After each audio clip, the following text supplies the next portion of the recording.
Partita la serie numero 2, mentre nell'asta Lorenzo Schiavon per il terzo tentativo a 4,40, andiamo a seguirlo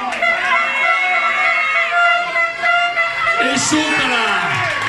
Lorenzo Schiavon supera i 4,40 e quindi ci farà vedere ancora delle ottime cose.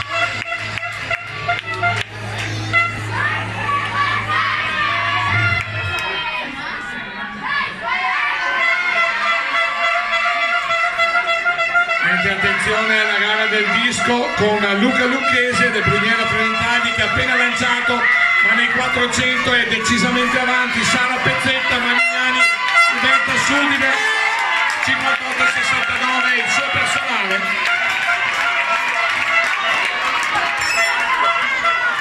Sara Pezzetta va a vincere con il nuovo record personale. Applausi per l'atleta